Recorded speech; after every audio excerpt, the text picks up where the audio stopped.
Hai guys, selamat malam. Jumpa lagi dengan Riani 15 guys. Kita berbagi cerita malam. Di sini aku mau bercerita tentang salah satu teman aku yang datang ke Beijing sini ya. Tahun 2016 guys. Pada tahun itu keberangkatan ke Beijing sini itu mudah guys, tidak melalui gunung ya, tidak melalui sungai, tidak melalui Vietnam, tidak juga kayak aku bisa turis yang ke Singapura kemana akhirnya tetap aja naik gunung guys.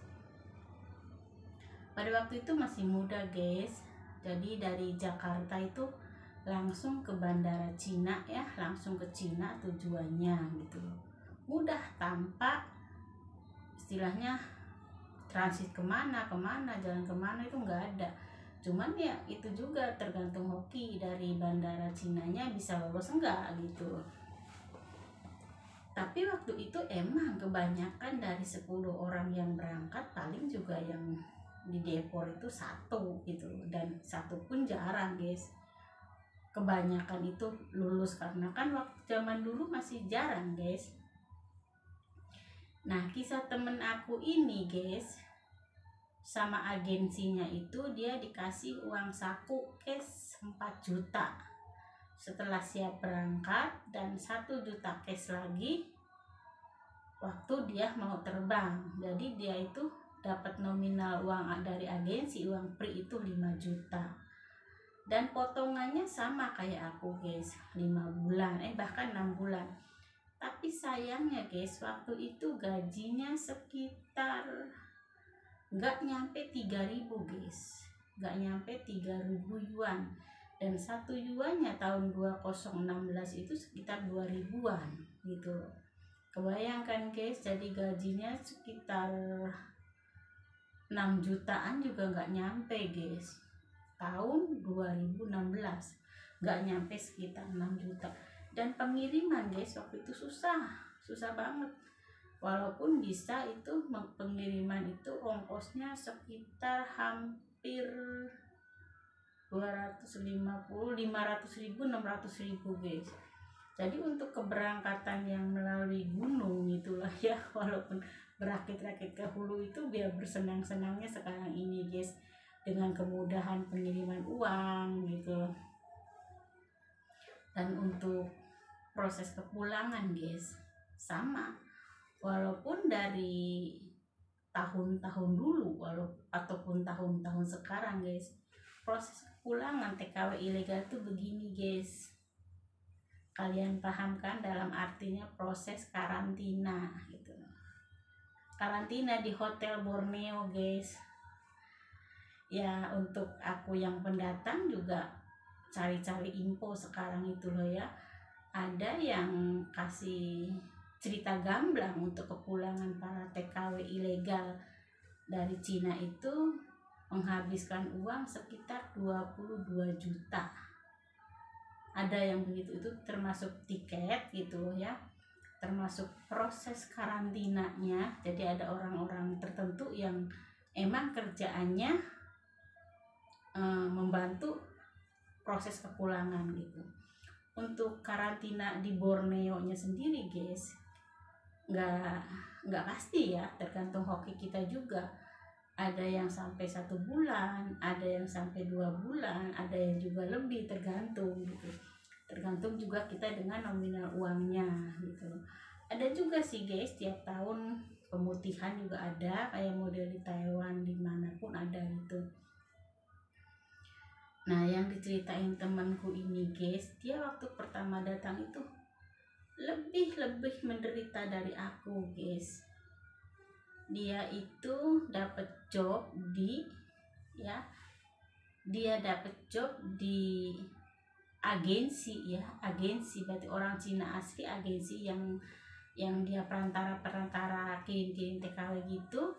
Dia merawat akongnya guys. Akongnya udah pakai selang, pakai pipikuan, udah napasnya di leher guys.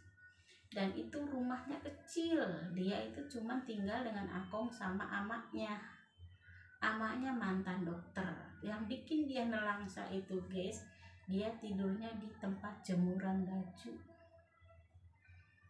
Karena dia cuman rumah apartemen satu kamar, entah juga kos, aku nggak terlalu paham ceritanya begitu ya.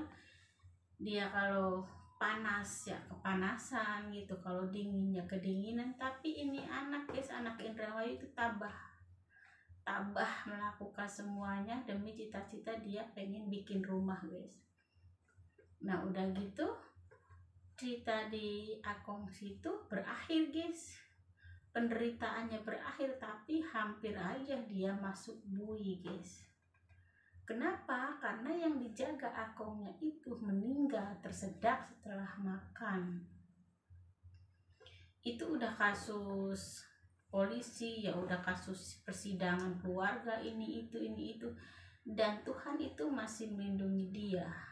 Karena dalam dari semua itu istri Akongnya guys, dia mencabut selang pernapasan yang ke leher pakai sarung tangan gitu loh, biar nggak kelihatan sidik jarinya guys. Untungnya ini si anak ini masih dikasih perlindungan ya guys. Dia suruh ngambil itu selang yang jatuh di bawah itu, si pilingnya si temanku itu udah jalan guys. Dia nggak mau ngambil pakai tangannya, dia cuma nyodorin tempat sampah. Nah udahlah, kasus itu udah selesai ya guys. Teman aku udah, setelah kasus itu dia pindah majikan guys ya. Dan di situ juga dia tidak beruntung guys, tidak beruntung. Udah masa potongannya kan di Akong itu cuma bertahan dia 3 bulan karena Akongnya meninggal. Nah di situ di majikan kedua dia ngurus anak kembar guys, anak kembar keturunan Amerika, dan penuh resiko karena untuk pintunya tidak ada pintu pengaman untuk anak-anak itu guys. Di situ dia keluar lagi guys dengan kalau cerita mah udah sengsara banget guys. Dari segi makan juga kurang gitu, dari keuangan waktu zaman dulu kan 2016 itu kan dia gajinya juga nggak nyampe 6 juta, potongan agensinya sama gitu. Potongan agensinya itu satu bulan sama kayak aku 5 juta ya, dan bahkan itu waktu itu potongannya 6 bulan, bayangin aja sebulan cuma dapat berapa ratus yuan doang gitu. Nah di majikan kedua juga dia nggak bertahan lama guys, pindah lagi ke majikan ketiga. Nah di situ alhamdulillah dia untuk makan penuh gitu, untuk kerjaan bisa dipegang karena dia ngurus anak kecil. Cuman di sini guys yang parahnya lagi, perlakuan dari neneknya yang dia rawat itu jahat guys. Dia sering kena pukulan gitu. Dan pemukulan itu terjadi menghindari kamera, entah di kamar mandi, entah di apa. Itu anak mau aja tuh, kenapa nggak dia berontak gitu, kenapa nggak dia lawan gitu. Dan di situ temanku keluar juga guys, nggak lama, pokoknya dalam 2 tahun itu dia bisa 4 kali pindah guys. Dan untuk gaji tetap aja guys sekitar 6 juta begitu. Nah sekarang ini guys dia di Beijing sini nih udah masuk tahun keempat dan majikan kelima. Alhamdulillahnya di majikan kelima ini walaupun rumahnya 3 lantai guys, rumahnya gede banget ya, mungkin gak segede rumah aku, tapi kan dibikin 3 lantai sama aja guys, turun naiknya kondor. Di situ ada anak kecil yang baru 1 tahun guys, tapi majikannya fair untuk makan, untuk kerjaan no comment. Cuman gajinya 13 juta. Sama seperti waktu aku masuk ke Beijing sini guys. Dan dia itu tetap bertahan guys. 4 tahun loh di Beijing sini udah senior guys. masih pegang gaji 13 juta. Aku salut dan angkat jempol sama dia. Kenapa? Aku tanya kenapa. Dia pengen pindah. Itu loh. Cuman ketakutan yang kalau gua pindah dari sini belum tentu gua dapat gaji yang lebih bagus. Itu pertama. Kedua, majikannya selalu janjiin mau naik gaji, maunya doang guys, naiknya enggak. Pernah naik gaji sebulan ditaikin 500, berarti 700 yuan dong, 7.000 yuan, berarti udah 14 juta lebih, mendekati ke 15 juta guys. Sekali itu doang, bulan berikutnya nggak digaji lagi, nggak ditaikin 500. Aku tanya, kenapa kamu nggak nuntut hak kamu, kenapa nggak ditambahin lagi? Dia bilang, ya udahlah biarin aja. Nah, yang biarin itu aja guys, itu yang membuat orang sini itu nginjak kepala guys.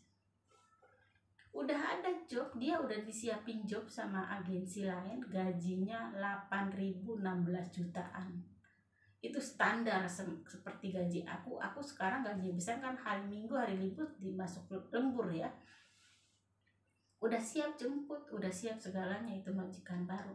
Dianya nggak berani. Kenapa? Karena berarti misalnya dia mau keluar nih tanggal 15, gajian kemarin tanggal 1, dia ngeberatin 15 hari itu guys. Aku sih sebagai temen ya, sebagai sahabat dia, cuman bisa nyaranin aja, kalau kamu bertahan di situ ya udah bertahan, jangan cari-cari channel lagi gitu loh. Kalau aku beratin gaji segitu ya tinggal aja tuh di depan sana kan lebih besar, ketutup. Oke lah bulan pertama ya, kayak model aku kemarin pindah dari bos pertama, aku kehilangan gaji aku selama seminggu itu aku gaji aku hilang. Oke, aku ikhlasin aja gitu. Toh di sini gaji pertama aku bisa mencapai 22 juta. Dikurangin aja tuh gaji 10 hari seminggu itu yang aku tinggal, sama aja kan guys. Itu pikiran logika aku. Tapi kan lain orang, lain lagi pikirannya guys. Nah itu sih sebagai sahabat aku sih nyaranin aja, dan aku selalu kontak dia, kamu baik-baik aja, baik-baik C kata, karena usianya lebih muda dari aku banget gitu guys. Dan itulah sedikit cerita dari aku ya guys. Nanti aku ceritakan banyak-banyak lagi hal-hal yang menyangkut dengan TKW ya guys. Intinya dimanapun kalian berada ya, sesama pekerja seperti aku ini guys, tuntutlah hak kalian, tapi kasih bukti dulu kita ini kerja dengan baik dan benar, dengan hasil yang memuaskan. Nah baru kita tuntut hak kita pun, itu bos tidak bisa komentar apa. Apapun yang terjadi kita masih terbuka, kita tidak enak badan gitu, kita capek, kita lelah. Seperti aku juga, bos aku hari ini capek, mau istirahat lebih awal, boleh enggak? Oh boleh, istirahat aja. Itu kan udah good kan guys. Sekian cerita dari aku. Jangan lupa dukung channel Riani 15 ya guys. Untuk subscriber baru dan subscriber lama, aku ucapin terima kasih banyak ya guys. Sehat selalu untuk kalian. Wassalam.